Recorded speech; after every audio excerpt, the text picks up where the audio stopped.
Bismillahirrahmanirrahim. Assalamualaikum warahmatullahi wabarakatuh. Raditu billahi robba wa bil islami dina wa bi muhammadin nabiyya wa rasula. Alhamdulillahi rabbil alamin wa bi nasta'in wa la amudu dunya wa din. Assalatu wassalamu ala anbiya'i wal mursalin wa ala alihi wa sahbihi ajmain, amma ba'du. Segala puji syukur kehadirat Allah Subhanahu wa ta'ala yang telah memberikan kita segala nikmatnya hingga kita bisa hidup dengan segala kelebihannya. Salawat serta salam tidak lupa kita curahkan kepada junjungan kita, pemimpin kita, dan Nabi kita, yaitu Nabi Muhammad SAW, yang telah mandu umatnya dari zaman kegelapan hingga zaman terang-benderang. Saudara-saudara yang saya cintai, sebagaimana yang kita ketahui bahwa akhlak dari umat muslim tentu saja didasari oleh akhlak Rasulullah SAW itu sendiri. Maka tidak mengherankan bahwa umat muslim ini merupakan umat yang ramah, yang sopan, yang santun kepada umat-umat lain selain umat muslim itu sendiri. Namun tidak jarang kita jumpai bahwa beberapa dari kalangan umat muslim itu sendiri telah rusak akhlaknya, perilakunya yang tidak didasari oleh perilaku Nabi Muhammad SAW. Seharusnya yang kita lakukan adalah menguatkan bahwa Nabi Muhammad itu tidak perlu diragukan lagi sebagai tauladan bagi kita. Bahkan tidak hanya umat muslim, beberapa dari non-muslim itu sendiri mengakui bahwa Nabi Muhammad layak dijadikan panutan bagi umat manusia.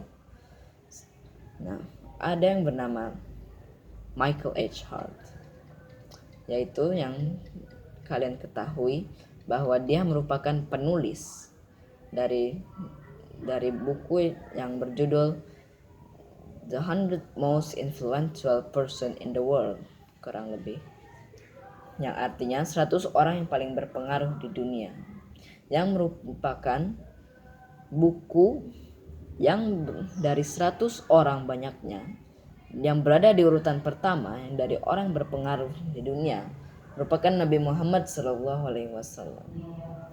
Michael H. Hart berkata dalam alasannya, "My choice of Muhammad to lead the list of the world's most influential persons may surprise some readers and may be questioned by others, but he was the only man in history who was supremely successful on both the religious and secular level." Dia berkata bahwa tidak ada yang lebih sukses dan lebih berhasil dalam menyebarkan agamanya selain Nabi Muhammad SAW. Bahkan kita tahu bahwa Nabi Muhammad menyebarkan agamanya dari nol, dari satu orang, Nabi Muhammad, hingga saat ini sebagian besar dunia menjadi umatnya. Bahkan dikatakan bahwa pernah 2/3 dunia ini menjadi umatnya. Masya Allah. Ada juga yang bernama George Bernard Shaw, kata, "He, Muhammad, must be called the savior of humanity. I believe that if a man like him were assume the dictatorship of the modern world, he would succeed in solving its problems in a way that will bring it much needed peace and happiness." Dia berkata bahwa Nabi Muhammad merupakan penyelamat dari umat manusia. Jika dia masih berada di tengah-tengah kita di zaman global ini, dia dapat menyelesaikan segala masalah yang ada dan membawakan kedamaian bagi kita.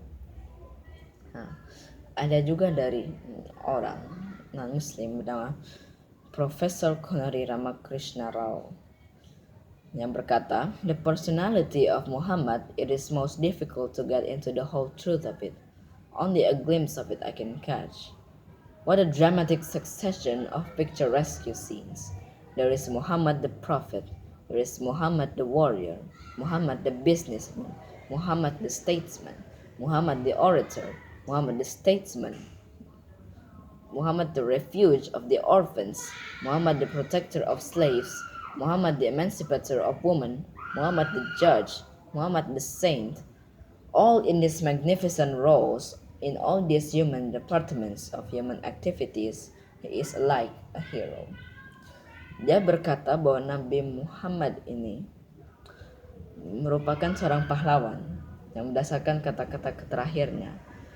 Dia berkata bahwa Muhammad adalah seorang pejuang, Muhammad the warrior, Muhammad businessman, Muhammad statesman, sang orator, Muhammad the orator, Muhammad the protector of slaves, pelindung dari budak, dan banyak lainnya dari segala sifat Muhammad yang dia sebutkan. Masya Allah.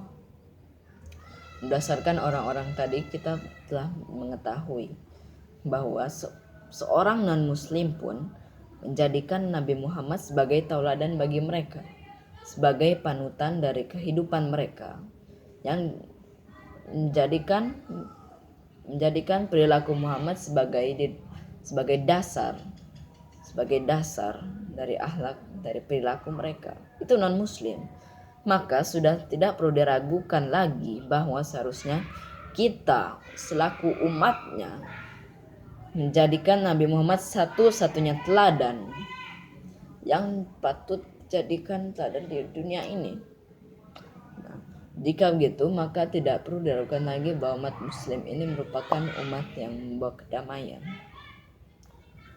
Jika umat muslim ini benar-benar meneladani, jika kita benar-benar menguatkan kecintaan kita kepada Nabi Muhammad, maka umat muslim ini pun dapat mencapai kejayaan. Barakallahu fikum. Demikian pidato yang dapat saya sampaikan. Mohon maaf jika ada kesalahan. Jika kalian menemukan kesalahan, mohon kalian koreksi sendiri. Demikian dari saya. Jadi mohon maaf dengan segala kesalahan. Semoga pidato ini dapat bermanfaat bagi kalian semua. Assalamualaikum warahmatullahi wabarakatuh.